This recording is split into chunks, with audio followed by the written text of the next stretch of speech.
The prison without walls. He woke up, like every other morning. But this time, something was different. The sun was shining, yet inside his mind, it felt darker than ever. His phone lit up beside him, hundreds of notifications, thousands of voices, pulling him in. He thought it was just another scroll, just 5 minutes. But what he didn't know, is that this 5 minutes would steal his focus, his future, and almost, his entire life. Most people don't escape. Most people never even realize they're trapped. But for him, one habit became the thin line between destruction and transformation. And this is where his story begins. David Miller, a 25-year-old content creator living in a small Brooklyn apartment, opened his tired eyes and stretched his hand toward the glowing phone on his nightstand. The screen was already alive with notifications, Instagram likes, TikTok comments, and an email from a sponsor he had been avoiding for weeks. His thumb tapped the screen almost automatically. Scroll. Scroll. Scroll. Funny videos. Memes. Friends on vacations he couldn't afford. Successful creators bragging about their millions of followers. David's own face reflected faintly in the screen, tired, pale, and hopeless. He whispered under his breath, "Just 5 minutes." But 5 minutes turned into 40. By the time he dragged himself out of bed, the morning light had already slipped away, and so had his energy. Later that afternoon, David sat in a coffee shop with his childhood friend, Ethan Parker. Ethan was the complete opposite of David, sharp, disciplined, and recently promoted at his corporate job. David, still half awake from his endless scrolling, stared blankly at his untouched cup of coffee. "Man, you look dead," Ethan said, raising an eyebrow. "What's going on with you?" David forced a laugh. "Same old, bro. Just tired. I don't know why I can't focus anymore. I sit down to edit, and my brain just shuts off." Ethan leaned forward, his voice low but firm. "You're not tired, David. You're drained. You're burning all your focus before the day even starts. Tell me honestly, what's the first thing you do when you wake up?" David smirked, embarrassed. "You already know the answer." The conversation hung in the air until a third voice broke it. Sitting a few tables away was Sarah Johnson, a local life coach who occasionally held small workshops in the same cafe. She had overheard enough to chime in. "You know," she said gently, "I used to be just like you. Phone in hand the second I opened my eyes. It felt harmless, until I realized it was stealing my mornings. And once your morning is gone, so is your day." David turned to her, surprised. She continued, "It took me years to learn that freedom doesn't come from doing more, it comes from protecting the start of your day. That's the 1 hour that decides who you'll become." David didn't reply. He just stared at his phone lying face down on the table, almost like it was staring back at him, daring him to pick it up again. For the first time in years, he wondered, am I really in control, or just a prisoner of my own screen?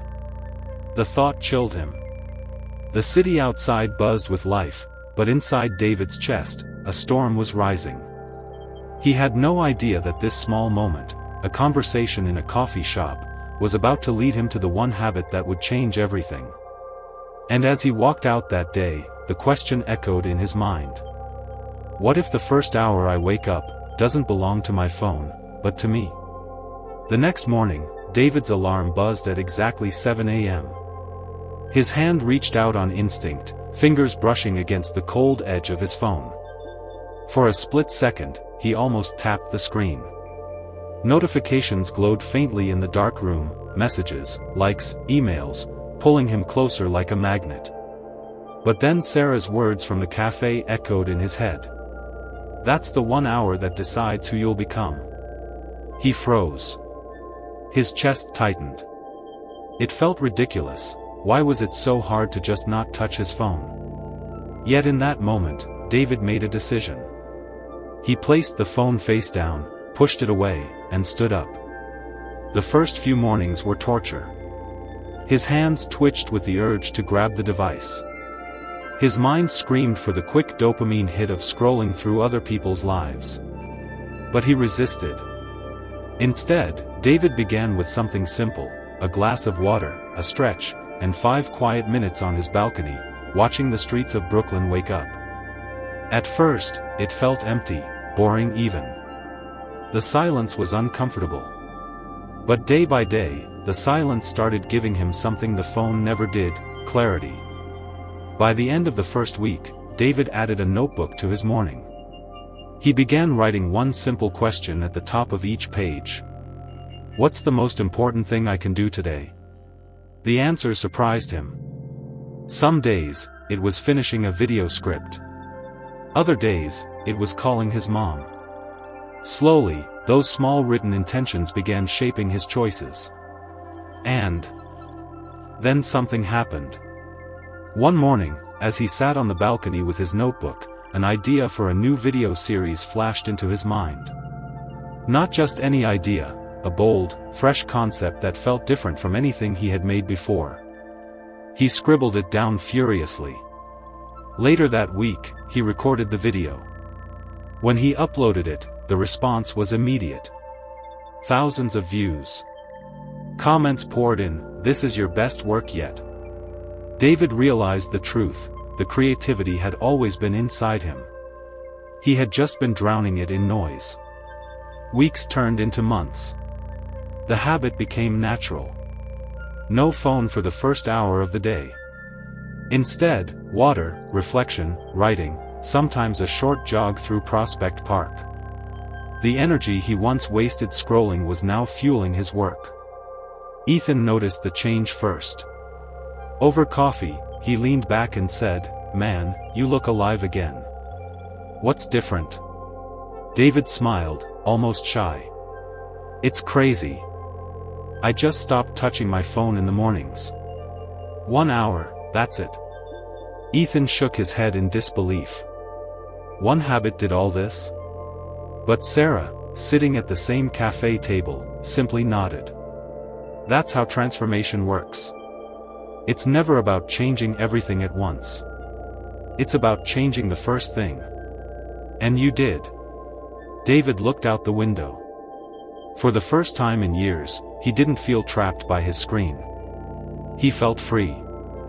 That night, he set his phone on the far side of the room before bed.